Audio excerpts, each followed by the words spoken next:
Welcome to Unlocked. I'm Dr. Joel Swikowski. In this show, we explore how truth comes to life through real stories and real people. Today, I'm joined again by my friend, Jonathan Fries. This is part 3 of his story. As you know, he's a pastor, he's a missionary, he's a musician. He'll be a repeat guest on this show for who knows how long. But we need to keep unpacking his story. He's done such a great job of showing us his story and the details of it and really flushing it out. And yeah, this is part 3. So I want you to hear more of it. I want to hear more of it. And we'll continue on this path with him as long as it takes. So yeah, I'm excited for you to hear this one. Let's dive in. Hey, Jonathan, thanks for coming back. How you doing? I'm great, Joel. How are you? I'm great. We're in part 3 here. How's that? How's that feel? Huh? I like that you called them parts Yeah, it wasn't the because original intent. no, it wasn't. But I think I'm learning progressively just how long-winded I am. I love it, man. I feel like maybe I'm doing a good job of providing a safe place for you to just share your story. But someone was I asking me do. the other day, Yeah. how many seasons or how many episodes? I'm like, there's not seasons for Unlocked. It's just episode 1, 2, et cetera, indefinitely. And that actually was the reminder of like, I don't need to be in any hurry to get Jonathan through his story. And I feel like you've done such a good job of hitting these arcs where each one can operate as a standalone episode. So Mm. thank you so much. Just a little recap from where we were Yes, please. for those who for the listeners, Jonathan. Yeah. For me, yeah. And for you and me. So part 2, we talked about you starting to come to this home church. And at the time, you were also bringing a group of leaders at a really big church down in Illinois through a How to Think course. And you were encouraged to, if you really want to make a difference at this big church, if you really want this program to be embraced, you got to show that it works. So essentially, they gave you the green light to go, and you did. And part of the home church was really a platform for you to be able to, or an environment for you to be able to practice using this doctrine, this information about the Bible, this information about how the brain works and how we think, and became a leader really quick in the home church. Which with that came you coming to terms with what it really meant to be a pastor and how it wasn't a bully, it wasn't the CEO, it wasn't this enabler, it is a shepherd. And that the timing of all that was great. Where it coincided pretty quickly to you and me becoming associate pastors at the launching of what is now and what became Music of Life Church. And I think where we ended was me asking you, 'cause there was a time period you and me were, or you in particular, I may have been a little bit more delusional than you and as far as how healthy the church was at the time. I definitely err on the side of overconfidence. We're good. Yeah.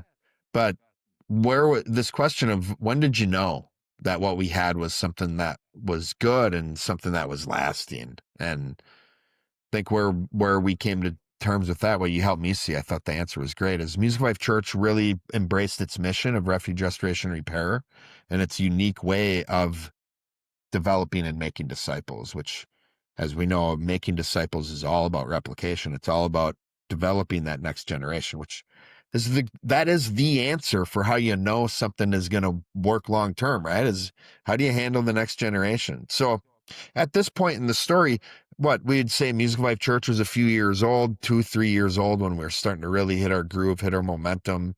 This is still back. We're talking 2016, 2017 for you and me. This is still a lot's happened in those years since then. So that's enough of a pretty This long-winded I'm overview. But no, I'm great being done now with this interview because I yeah, think that's gonna be my favorite part so far. yeah, Yeah. Oh yeah. No, that's amazing. I'm sitting here thinking, man, if somebody else did those things that I did and I didn't do them, I'd be so upset.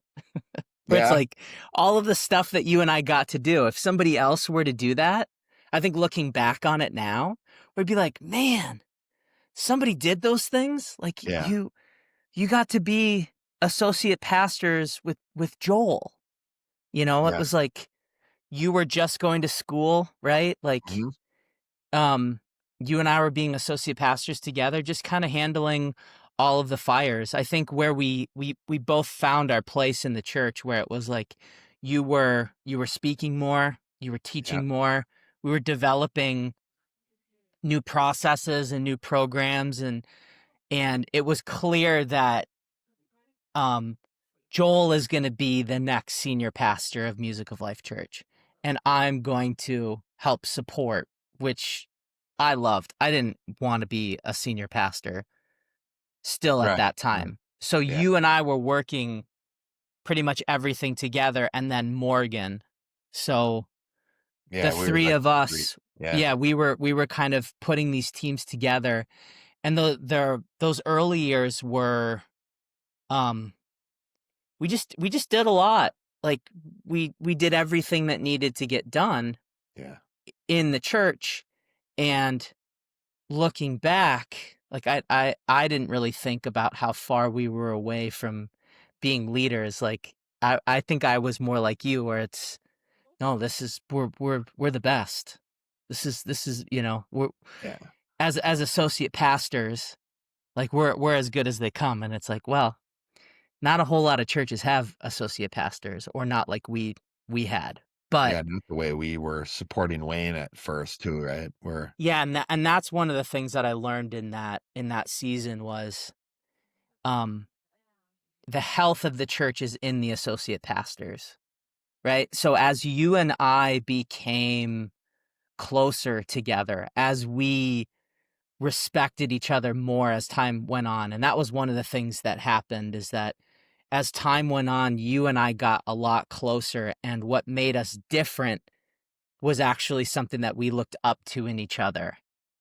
Where it's like you'd be like, "Oh, Jonathan, he's so sensitive," and I'd be like, "Joel is so robotic." It's like, Mhm. I really had to work on organization and being methodical with things, being on time in that regard, and you had all of those things.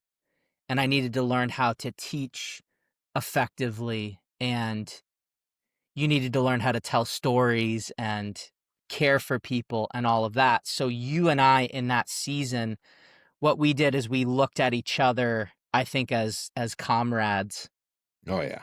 in all of this, and I think that's where, that season in our life is why I think you and I will be friends forever. Yeah. I Because agree. right? Because I learned the things that you were good at. You helped me be on time and be methodical and teach in a very effective way. I helped you be cherishing, and I helped you, um, be caring and be compassionate. And I think we both absolutely helped each other, so that by the time when you became the senior pastor, that's when I kind of became both the associate pastors. Yeah. You were. Yeah. But I don't think I was as, like, we had the church set up as internal versus external. Right. Like there's one pastor that focuses on developing in the building the people in the church, and and then an associate who's going outside the church, who is making these connections with these other people. Well, you and I, the people that we are, it's like we're just both very internal. Yeah, and honestly, I think if there was a time in the church where that was okay, it's in the early days of the church, right? Where it's like, Yeah. I don't know. Looking back now, it's like I don't know if I would have given us much different advice than what we were doing. Mhm.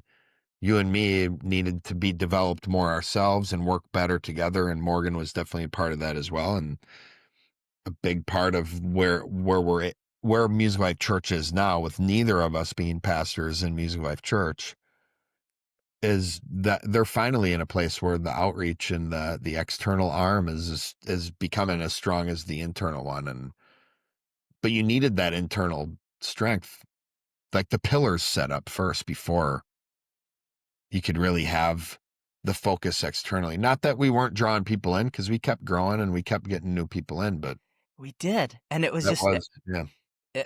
and that was interesting because I think you and I both have a similar story in regard to there's always been a focus on quality over quantity, but Yeah. it's been hard, like throughout all of these seasons, that the quantity doesn't feel like it matches the quality. Oh, Me, yeah. right? Where I, there's sermons that we preached. There's things that we're still like there's sermons that you and I preached in those days, where you're the senior pastor of Music of Life Church, where I'm the associate pastor, that we share today with people to teach them lessons Yeah. from that time. So that's what's cool about it. But in the room, there's Seven, 15, yeah. Let's say 15 people, 17 people. Yeah. 17 people, Yep.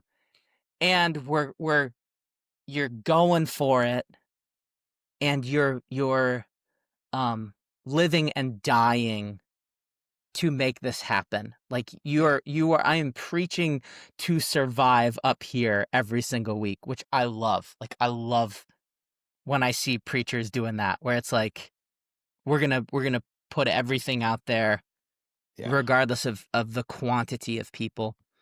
So I think it taught us a lot about it was all foundation, Yeah. right? We're just setting the foundation for something else, and maybe we will get to see those numbers happen Yeah. while we're alive. But if we don't, I mean, that's kind of been the story, you One know? of the things Yeah. I, one of the things I remember you saying, it was in a different context, but it really helped me feel settled about the focus on the quality, giving up control over the quantity.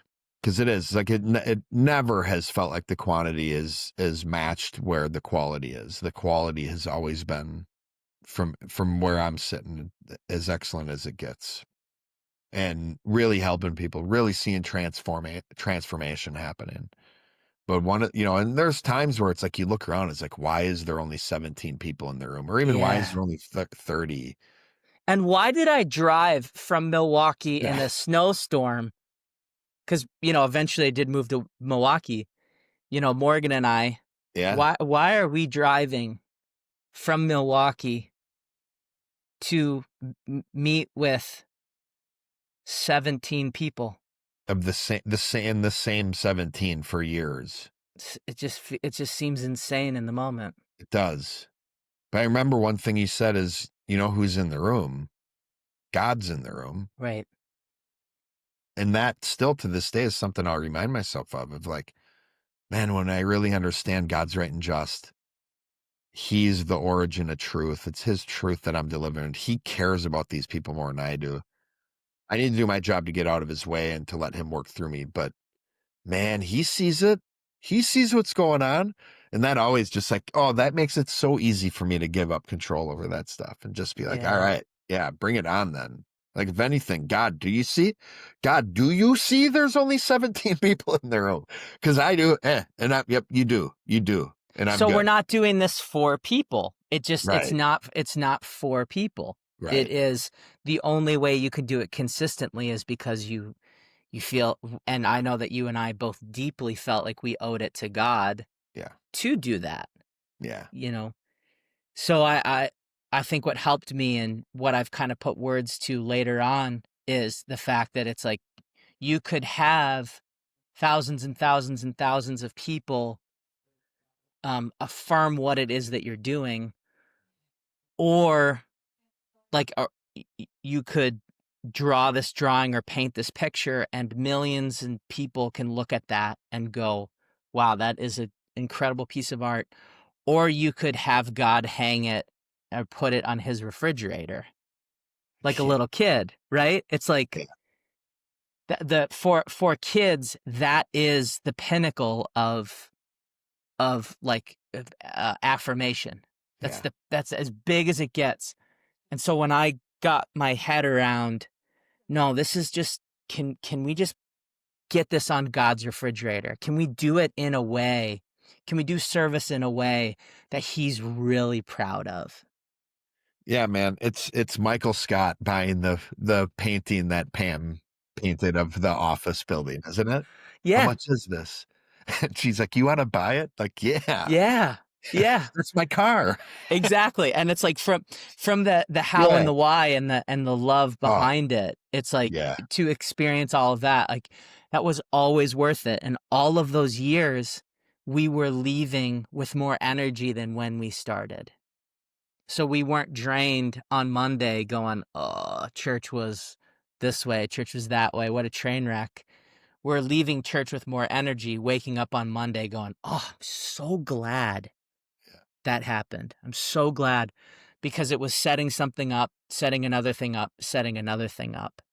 And I think one of the biggest things that I learned in that season, I'm not sure if I talked about it last time, but I realized when I was your associate pastor that nobody was at church for me Oh, yeah, okay. I've because given speech to other it pastors that. was real it was tough at times. Yeah, It was tough to go, you know, to drive in a snowstorm and to show up at church and be needed desperately yeah, and to take a moment. I remember showing up being so frazzled, being so stressed out from the drive, and I remember you saying to me, how you doing? And I said, "Joel, can you give me a second?" yep, And I went into the back room yep, and I closed the door behind me, and when and I still don't know what happened in that room. it shall remain a mystery. But I acknowledged how I felt. I got my pain out, and I remembered I'm not here for me. This isn't about what I get. This is about what I can give because I owe it to God, and it's my job as a shepherd to serve the flock. Like, I'm here for the sheep. They're not here for me. They're Right, not here to give me stuff. I'm here to give them something. I'm here to facilitate their uh, th- uh, growing in grace and growing in faith, their yeah, journey, not to be affirmed, not to be cared for myself, not to even experience God for myself. I'm just there to facilitate everybody. And when I started to do that and I got that mentality, I started to enjoy serving a lot more yeah, because my expectation was lowered and I wasn't gauging where my energy was at in each of these moments. Like, do I like this? Do I not like this? Well, what about this? What about meeting with these people? What about meeting with these people? What about doing this, doing that? It's like, no, what needs to get done? It's my responsibility to do it. I'm going to do it, and I'm going to, if somebody else can do it, if I can train somebody else, that's awesome. But as soon as I started to acknowledge I'm here for everybody else, that's when I think one of the biggest booms in my growth occurred. yeah, So what it did is it changed my perspective from my experience or my education to, okay, now let's provide an experience for other people. yeah, So and yeah, yeah, go yeah. ahead, Joel. Well, I mean, that I remember, I mean, I've used that story of you going in that back room. I remember it vividly. I use that still to help people, Yep, especially pastors and leaders. And, so much of it is like so much of what we're doing often is gauged on how we feel, right? What we want to do, what we get energy from. And it's like, that's not what leaders focus on. Leaders focus on what needs to get done. How can I help other people? And when you can, because it really doesn't matter what I feel like in these moments if I'm a leader. exactly. It really doesn't. What matters is, am I helping these people who need my help? We called it like burying. This is the burial process Oh of yeah. Christ, right? Hide yourself, right? Right? We talk about the death of Christ. We talk about the resurrection of Christ. What Mhm. is the burial? What does that mean? Well, it's out of sight. What Yeah. is out of sight? Your flesh is out of sight. You are. So I am in this extreme amount of pain and frustration about whatever I'm dealing with. And I take that and I shove it down into the tips of my toes, Yeah. into the soles of my feet, so that it is out of sight and it's gone. And I will talk about it later. I will discuss Yeah. everything that I'm frustrated about. I will vent it all. I will be a absolute dumpster fire of a human when it needs to get all out of me. Yeah. So that's another thing that people need to realize is that I don't just put it down in my shoes and I never bring it up again. Right. Oh no, no, no, no, no, no. I Right. put it down in my shoes in that moment, and then when the time's right, I go With down the and right I person. dig it Yep. up in my shoe and I go, "Woo, wah," Yeah. and it Yeah. just here it all comes. Yeah. But that burial is really the sign of maturity. That's what you're looking for in a great leader. Yeah. You're looking for a great leader who has a great attitude when everything is a disaster. They just have a great attitude.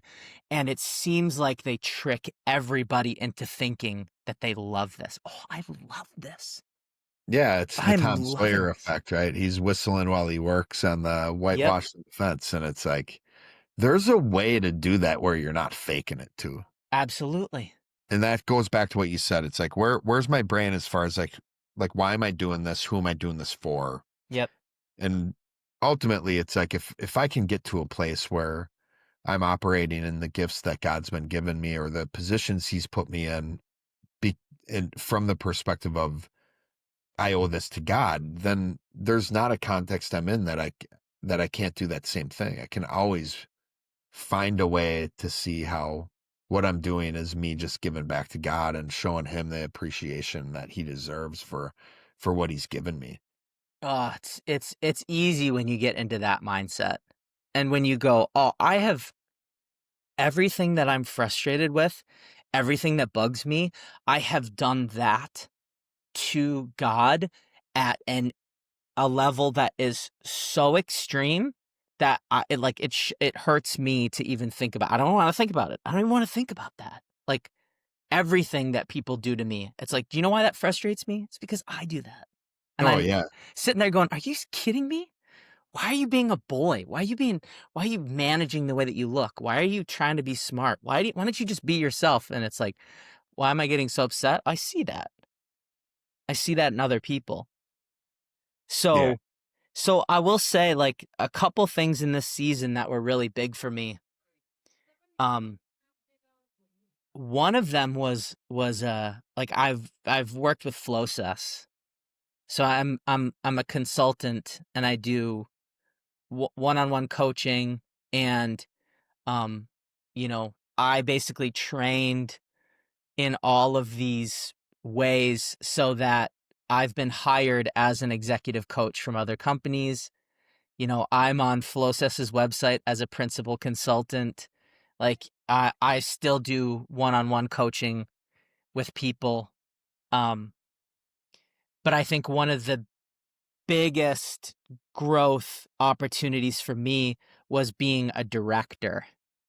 So John and I, um, we've basically like written and put together like 3 or 4 specific courses for Yeah. Flowsess. One was to help teachers, um, and that was called Instant Impact. And it was basically teachers don't need to learn how to be taught.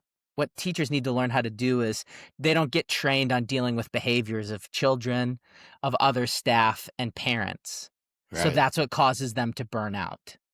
So John and I, because we got pushed by the teachers of the school district we were working with, we created a course to help teachers um, learn how to not burn out. Yeah. Yeah. So what we did together is we put this course together called Instant Impact that's still being sold. It's still teachers are still purchasing this course and I directed that. That was a really big deal. And then I also directed um this show called Mr. Lenhart's class. Yeah. And we created the class because John and I would go into schools and he would teach these kids and I would help him teach these kids the stuff that we know. So, um, communication, uniqueness, being your superhero, how to make friends, all Yeah. of those things. And we created this. uh, TV show, which is like 20 episodes, and John was Mr. Lenhart who was teaching these characters, and there were 7 unique individual characters, and I played all 7 of them. Yeah. And I really needed to learn how to direct and coordinate a group of people. I needed to learn, like, okay, this is what this person's an expert at. This is what that person's an expert at. At times, I needed to learn to be the loudest person in the room and be okay raising my voice above the noise in the room to provide a strong limitation, because I didn't start directing that. I didn't start directing Mr. Lenhart's class. I started helping out with it, and then Yeah. eventually I jumped into the director's seat and started to go, okay, here's the process. Here's what we're going to do. We're going to do this. We're going to do that. Meanwhile, kind of feeling like a bully. And Right. after every recording, after every session, every day, people were like, oh, we got so much done. That was so great. That was so good.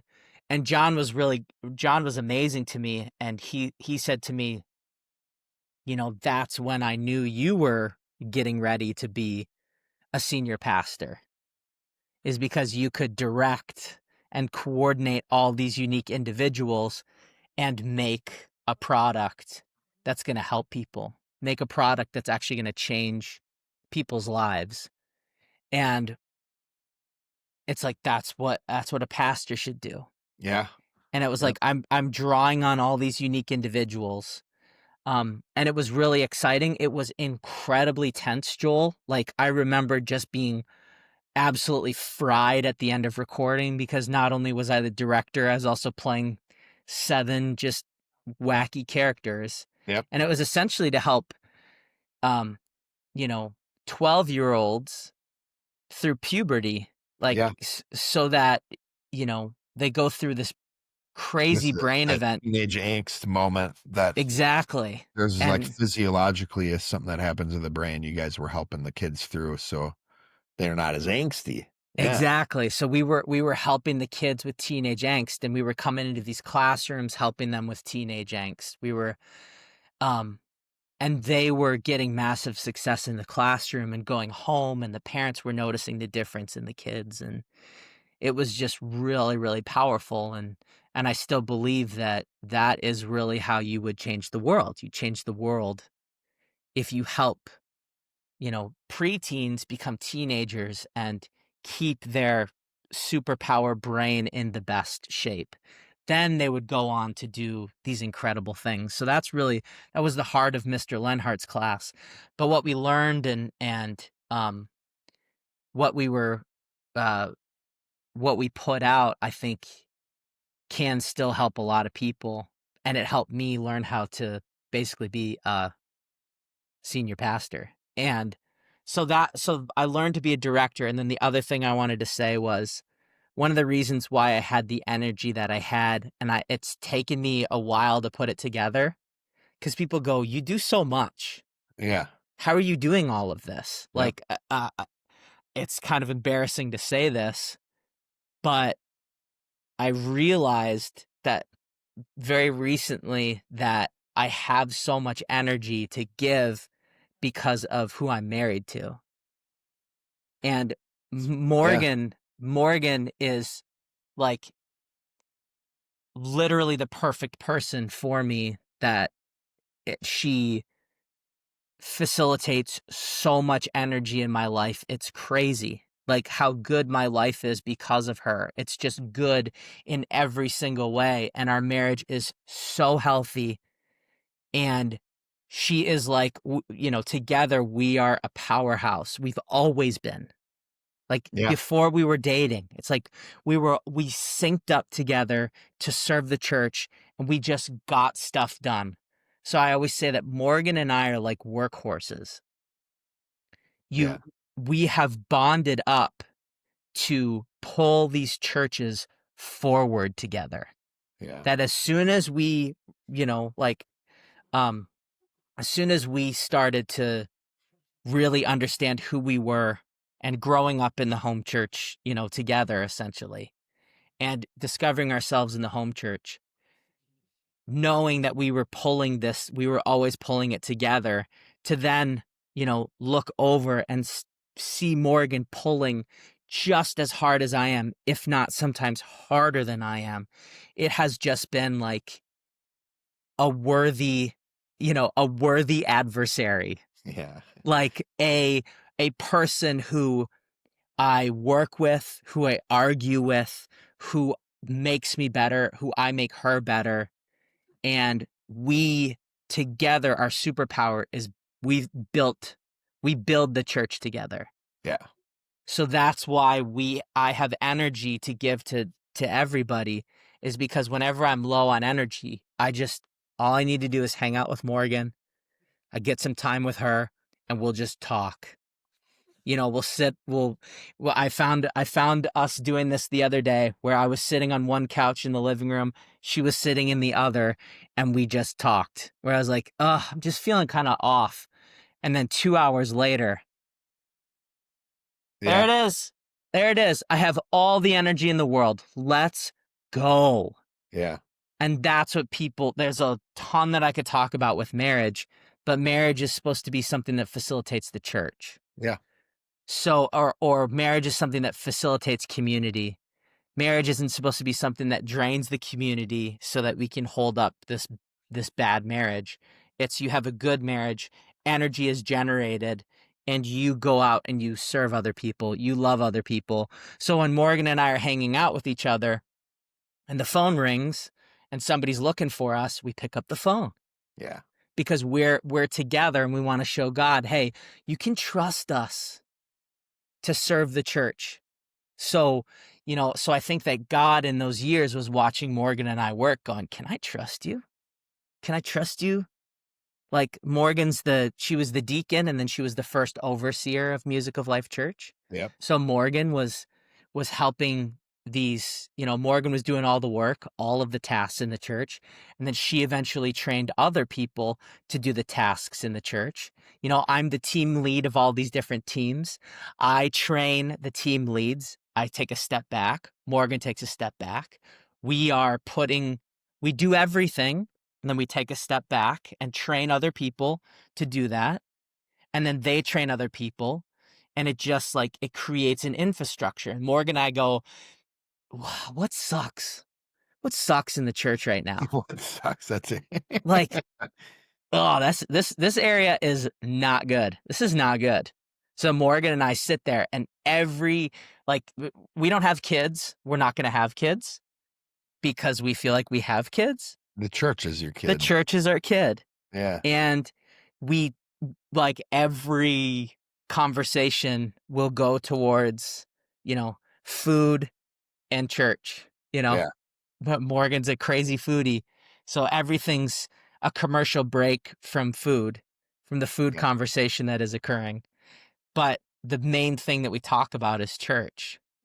So we are really bonded up together, and we can always go at, we learn so much about each other. We gain so much energy going, how do we help that person who's a mess?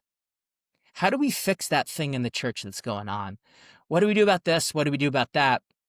And we strategize. And I think that's another reason why I've been so successful in all of my ventures, is because I have a woman in my life who is 5 times smarter than me, who is looking at things from 49 different perspectives. And I'll Yeah. just say, Morgan, what do you think about this? And she'll go through all these perspectives and tell me all these things that she's thinking. And I can go, I like this. Okay. Yeah. And we can sort out, and we work through the answers together. And we approach a lot of new things together. I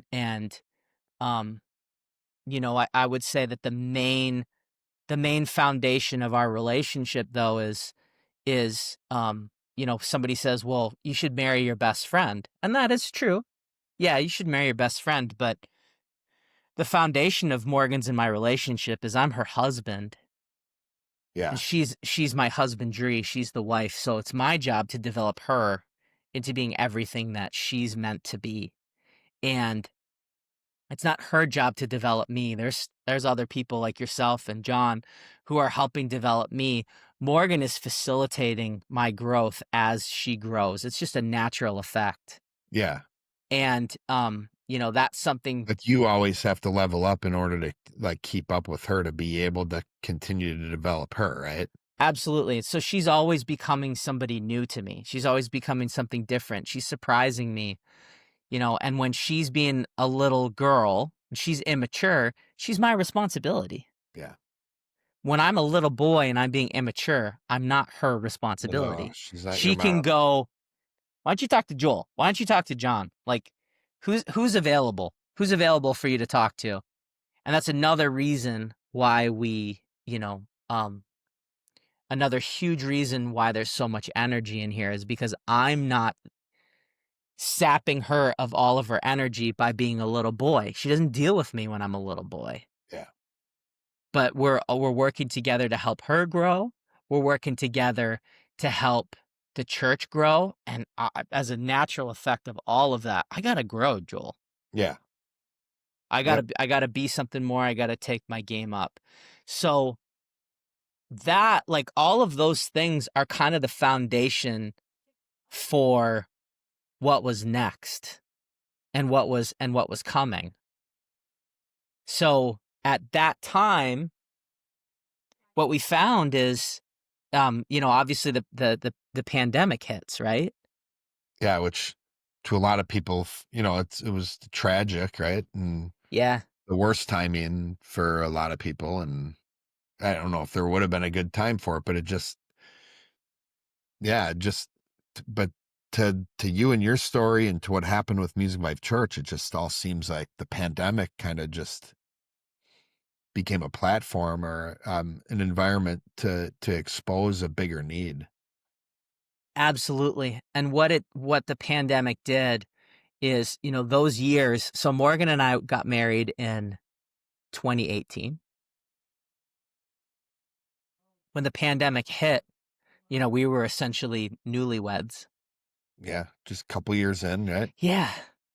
And um it was absolutely spectacular for our relationship. Like, just to be able to have so much time. Like, we already knew, because of all the training that we know how to interact with each other and gain energy. So to be in the same apartment with Morgan, like, 24/7 was like straight up addicting. Like, we She's just just always there, and oh, you and it were was you were working from home most I of the was time. yeah, I'm just doing pastor stuff. So Yep. I'm on the phone, she's working.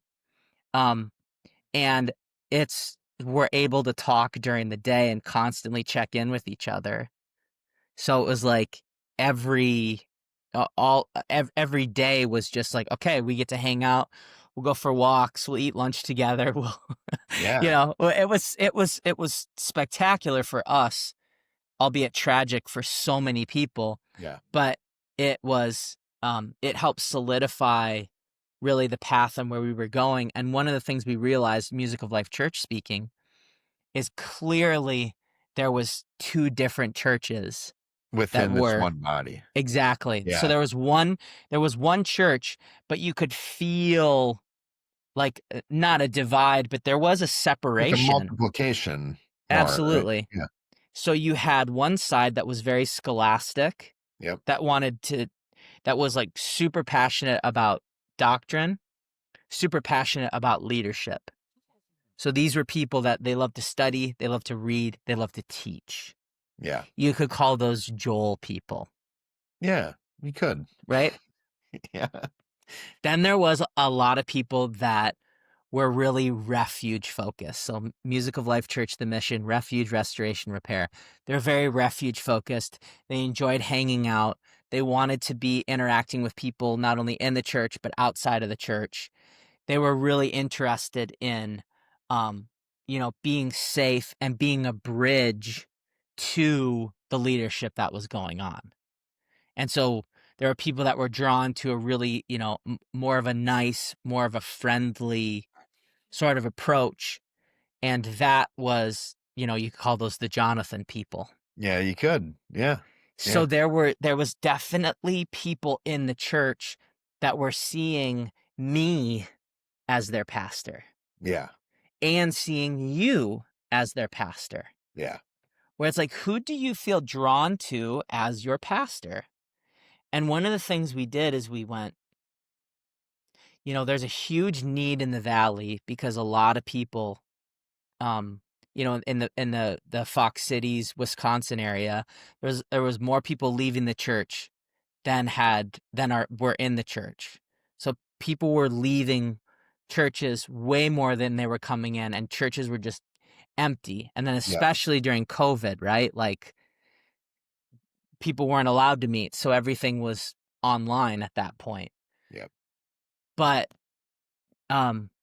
so Music of Life Church, we decided that there in order to serve that need of people that had been hurt by church, maybe what we should do is we should create a separate church. Yeah. And that other church, we should separate. We should multiply the churches, and this church should go downtown Appleton, Wisconsin, into the belly of the beast, Yeah. into, the heart of what's going on in Wisconsin, and develop a church there. And we wanted to make it something that didn't feel like church. We wanted to Right. make it feel like you could hang out, and it was just the easiest place in the world to come to, where you could be known, you could know other people, and you kind of almost feel like, I don't even know if this is church. So, Yeah. and the way that it started, which is not the way that it is now, but the way that it started was, it was for people who had been hurt by church so bad they didn't want to come to church anymore, and it was for people who had been burned or hurt by church. So what we said is, it's a place for people who are burn victims, that burn victims could feel safe. And when you're dealing with somebody who's a burn victim, you don't apply any pressure. You want to Right. do as little pressure as you can to let the burns heal. Yeah. So we kind of saw that as, this other church is going to be a burn unit. And a burn unit and physical therapy are completely different mentalities. Yeah. Yeah. Very different. Yeah. So that's where, um, we had talked about me being the senior pastor of Music of Life Church Appleton. And that's where we said, well, it'll be downtown. It'll be, for people who've been hurt by church, let's call that Music of Life Church Appleton. And then our Kimberly church that was in Kimberly was going to be called Music of Life Church Kimberly. And Yeah. so that is a whole nother That was the start. I mean, thing. honestly, the beginning, the origin of that, now, as we tell the story, it all seems like it happened so fast, because all of a sudden the pandemic happens, the lockdown, and we're Hmm. talking what, March 2020, June, we're making the announcement to the church that Wow. there's going to be another church. Wow. And September was the first service. Yep. Now the conversations like there were conversations, but the way, but not a lot of them. Like it was like, there's this need, Yep. and it feels now looking back like it was pretty quick. These things happened. And for anybody who started a church, especially, it's like, wow, that's a really quick timeline. But I love where you started with the story today, because it really shows, one,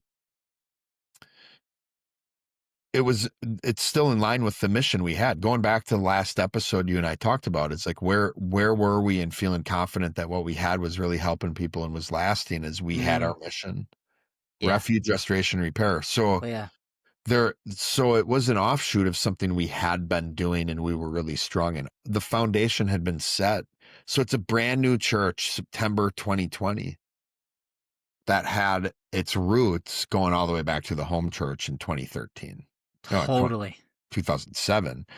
Its roots as Music of Life Church going back to 2013.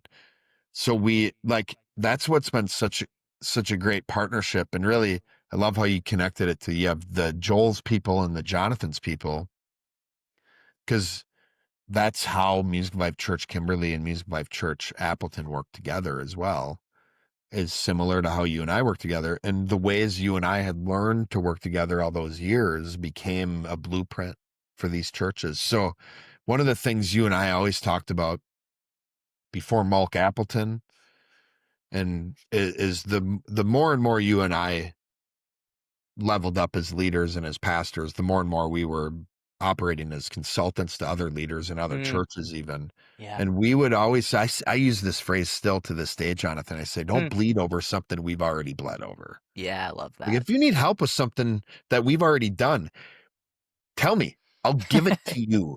Totally. You don't need to go through the pain and anguish that we did to figure this stuff out. No, The- that's really hard to trademark something as a church. yeah, it Because if is. you trademark something as a church, it's like, wait, who owns this? Right. Right? Yep.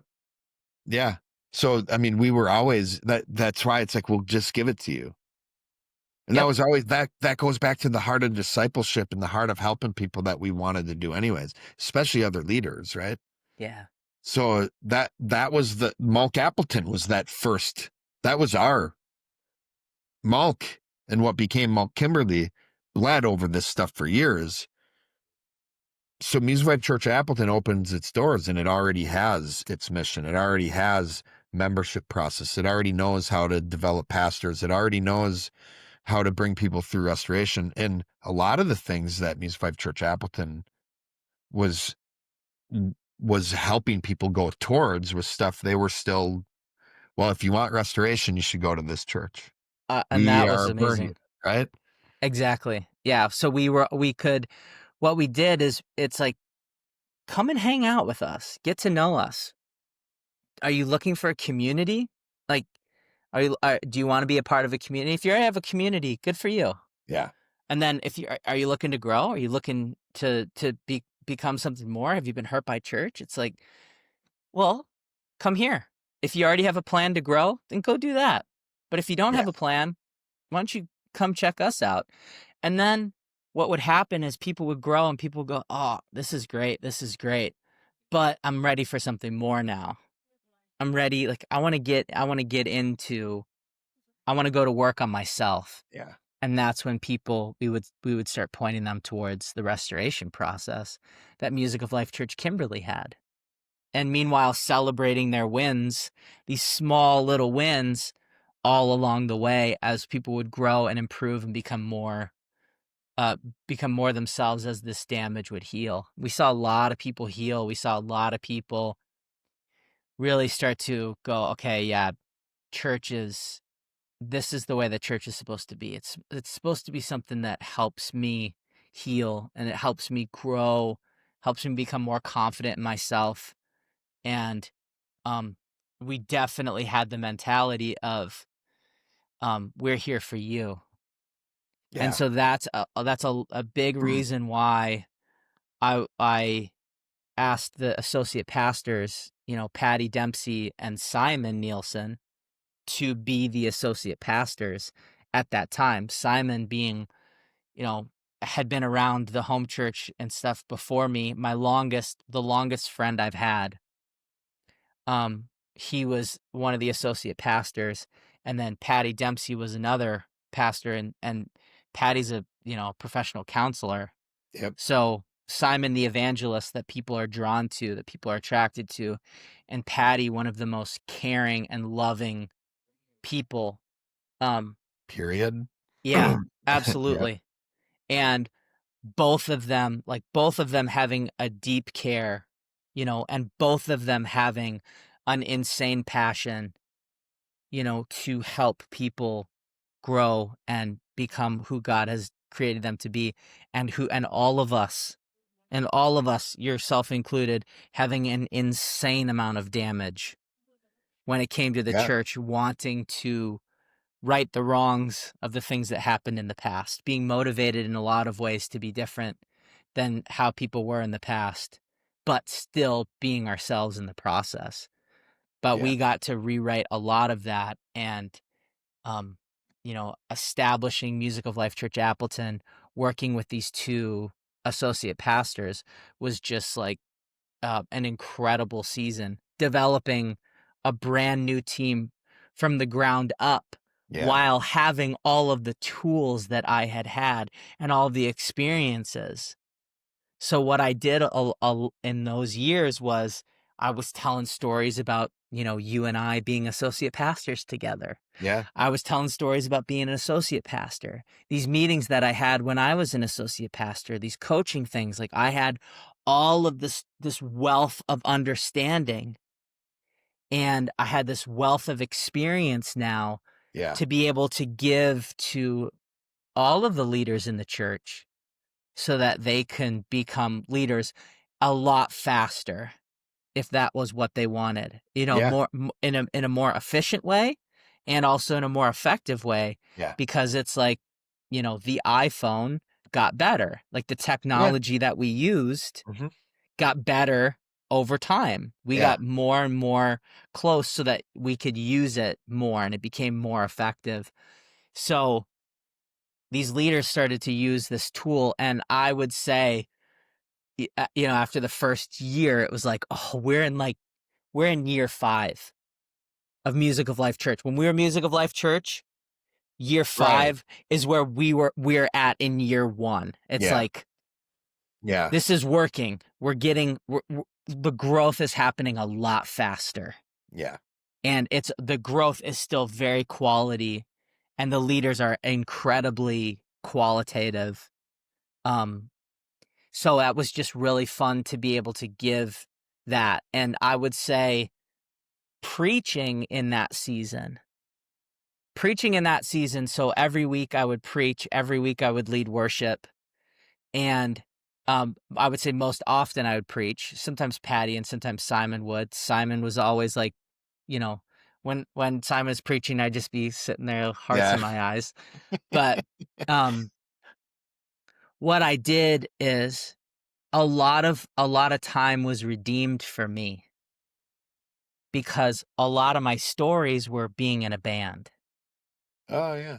Because I wanted, like, Music of Life Church Appleton I wanted this a community of artists. I was facilitating, a community of artists. Like, I want us to feel like we're in a band together. Like, Yeah. all of us are in a band. Like, we're Yeah. all important. We all have our own instrument. We all have, like, I was using all of those terms, especially early on, to help people feel this community and feel like we're in this band together. So I would tell all of these band stories and all of these just really embarrassing moments in my life and in my past.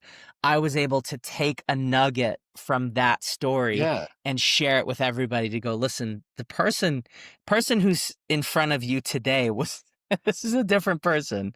It's a different person than what happened in the past. And just, yeah, being able to use those stories. That's one of the reasons I'm the same as you. I love using stories where I was just like a blundering mess of a failure Amen. to teach a lesson. Yes. Like I preach a sermon and here's it's one about building faith and having great confidence. And I tell a story about how I just ruined something because I was overconfident or I was underconfident or whatever. I love those stories because not only do they emphasize the point, but there is something about experiencing repair in that area now. That whole story in my life has been remapped for me now and ends up becoming something positive. So man, the pandemic thing is really striking me too, because we talked a lot in this episode about quantity versus quality, right? And I think we've still done a really good job. I think our faith is at the point now where it's like, yeah, the focus is on quality. Quantity will come if it ever does. Like, honestly, I'm settled with the amount of people we've been helping. Oh yeah. It's great. But I do think there's a quantitative thing to celebrate in the pandemic during the lockdown is while so many churches were closing down and still struggling to have people come back even when the doors are open, Music of Life Church multiplied. We Yeah. planted a church during the pandemic. Pandemic, baby. Yeah, and it really, and this is a quantitative measure. Yeah. We have an additional church now, Yeah. but it all comes, you talk about a pandemic baby, but the thing is, Music Life Church didn't come 9 months after the pandemic, right? This was Yeah. something, the quality was already there. It was established. The seeds were planted. Yeah. It was born during the, not necessarily conceived, but it was born and birthed during the pandemic. Yeah. And there's something really special about that, because I think it is a really great showcase of the quality of God's work, and how that can manifest, and how things that devastate most of the world didn't feel like it touched us. In fact, you and Morgan's relationship got closer is one example of that happening in our community. Our entire community got closer because what we did during that time period is we increased our intentionality over being connected to one another. That's right. And that, I think, all plays a part in how Music Life Church Appleton was able to be birthed.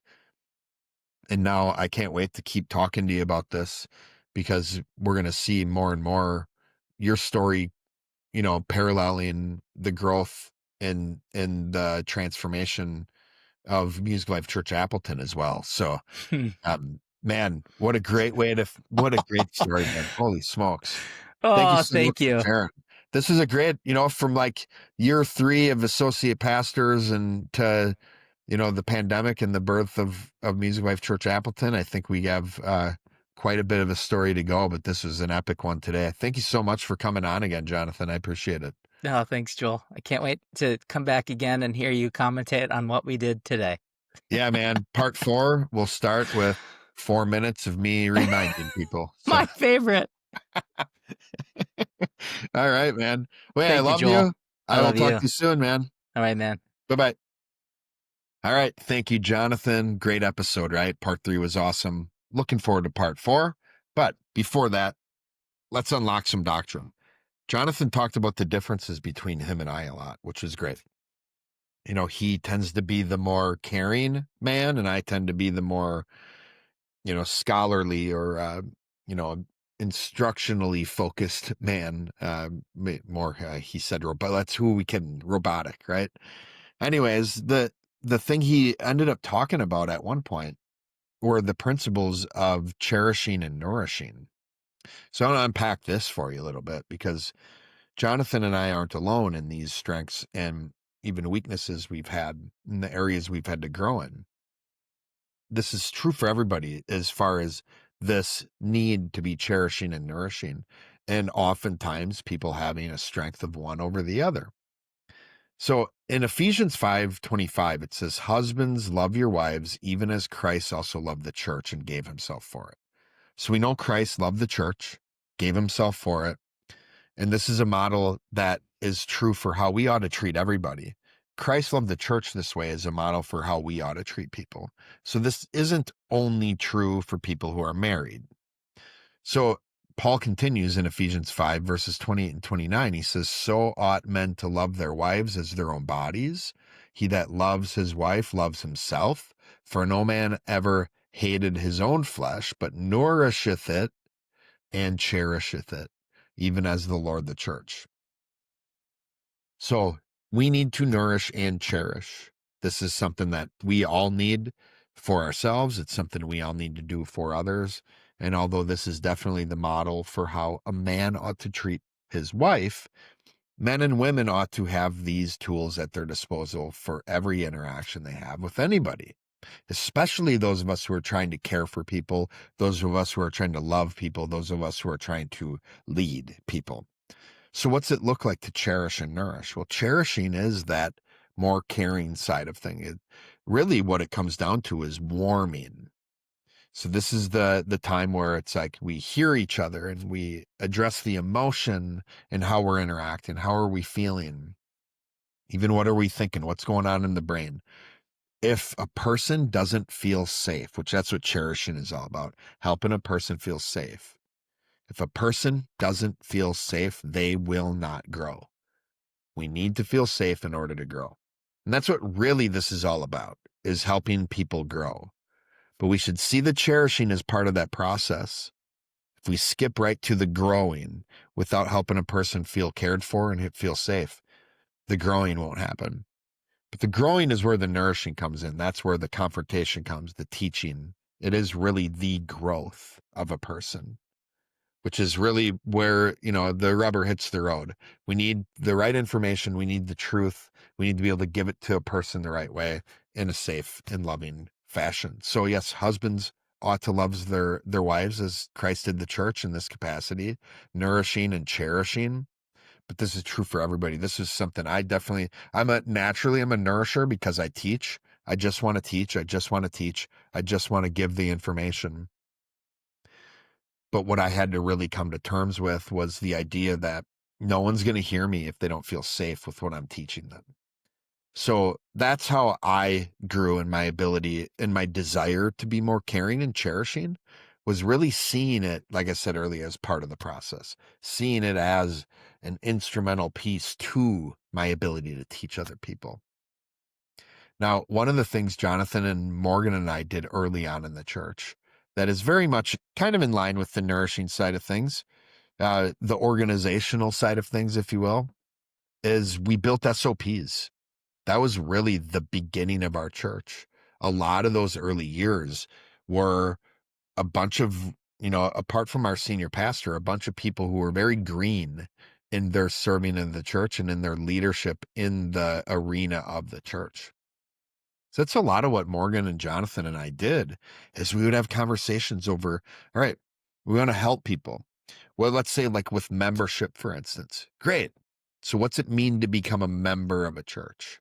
And we'd talk about that. It's like, well, we would see it as somebody who is in agreement with the pastor of that church being somebody that can speak to God or have God speak through them on their behalf to help them grow. Great. That's an awesome measure for what it means to be a member of a church. How do we help a person get to that point? And those are the conversations we'd have, and we'd write this down. And it's like, so it ends up becoming a 10-part process a person has to go through, all the way from making sure you understand the mission of the church, making sure that the church knows whether or not you're a believer. Are you even saved? And do you agree with the statement of faith? And are you a member of another church already? All these backward steps, all these other behind the scenes things that come just from me and Jonathan and Morgan having conversations about this stuff.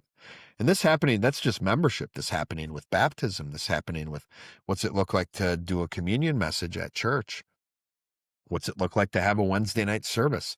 All these things, we were really intentional about making sure we understood the SOPs, which means standard operating procedure. What is the standard operating procedure in these areas? Now, these are living documents that we're constantly changing based on God showing us a better way to do things. But it does help with the training of other people. If I can train the next pastor in line by handing them this booklet that says, here's all the duties of a senior pastor, here's what you need to grow in, here's how to grow in those things, here's how we run these things, here's how you preach sermons, here's et cetera, et cetera. That is a blueprint for that person to be able to really fast track their training and their growth in that area. And they're able to learn from the things that I've already grown in instead of having to start from scratch the way I did.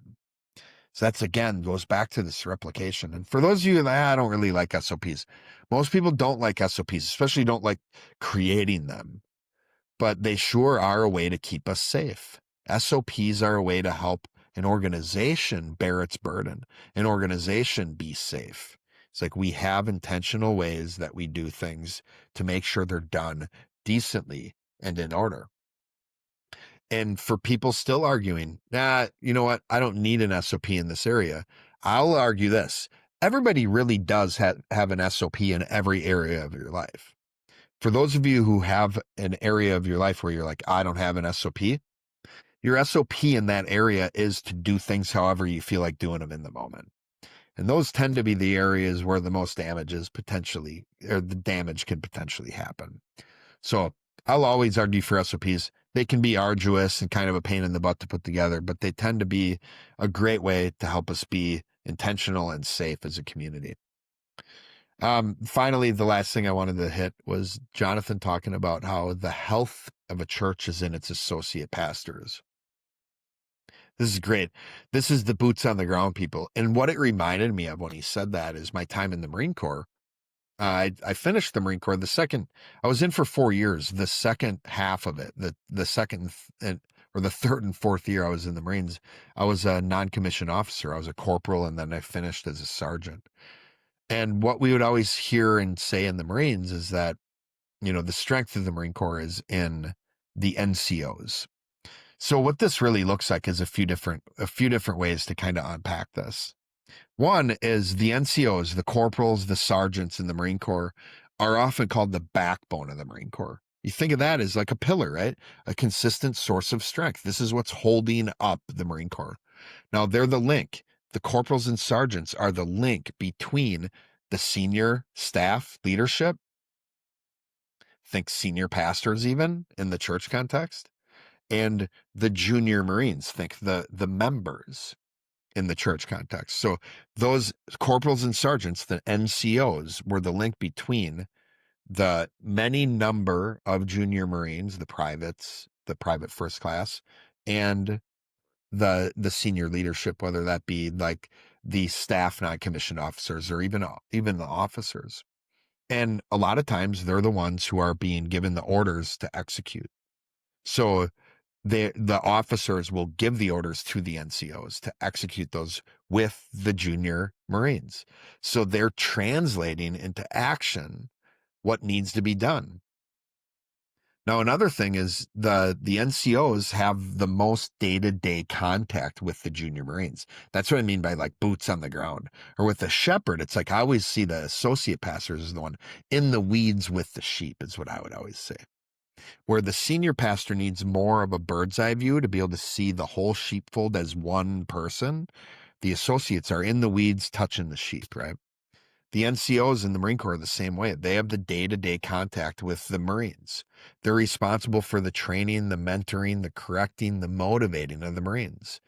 And a good non-commissioned officer, a good corporal, a good sergeant shapes the junior Marines, not just in skills, but also in character and developing them as leaders. And then finally, what these NCOs are really doing is enforcing the standards and traditions of the Marine Corps to the junior Marines directly. In the church context, you could see the associate pastors being the ones who are really facilitating the mission and the traditions of the church, the ordinances of the church to the members of the church or to the junior leaders. So the Marine Corps prides itself on discipline, on professionalism, on tradition.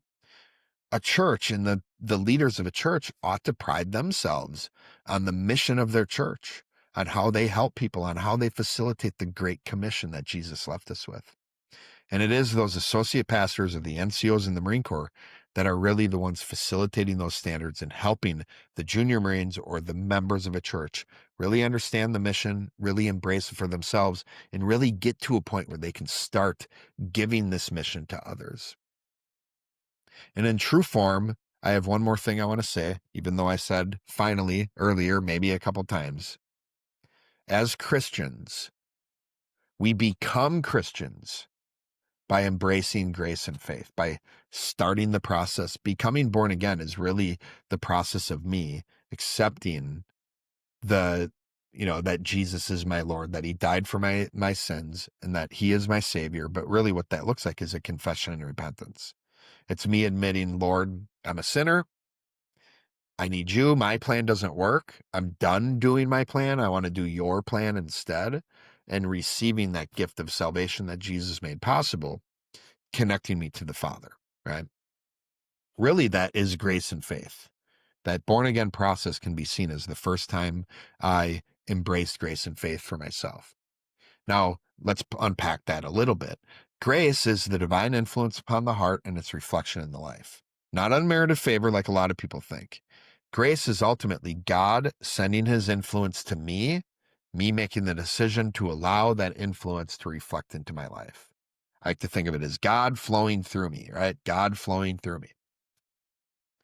Faith is a belief in something you can't see. either because the thing is invisible or it has yet to happen. God's invisible, so it requires faith for me to believe in him. So that's how grace and faith work together. Is it's my job to take direction from a God, grace, that I can't see, faith. That's what it means to be a Christian. Now, I don't do that just once. I'm meant to grow in that over time. I'm meant to grow in grace and faith. So what's it look like to grow in grace and faith? It looks like growing and taking direction from God, a God I cannot see, more over time. And as a pastor, the simplest way to understand the responsibility of a pastor, and this would go for those associates who are boots on the ground as well, is to help other people grow in grace and faith. Simple as that. Helping other people hear from God better, be more obedient to him, taking direction from him more over time. Are you growing in grace and faith? Who's helping you grow in grace and faith? So that's it for today on Unlocked. I'm Dr. Joel Swakowski. Thanks again to Jonathan for joining me today. You can find him on Facebook. You can find him on Instagram. You can find him at flowsys.com. As he said, he's one of their principal consultants. Go check out the resources on Flowsys. They're all there for you to see and to understand more. If you have questions for Jonathan, he'd be happy for you to reach out to him. Thank you for listening. Keep seeking truth. Keep living it out. See you next time.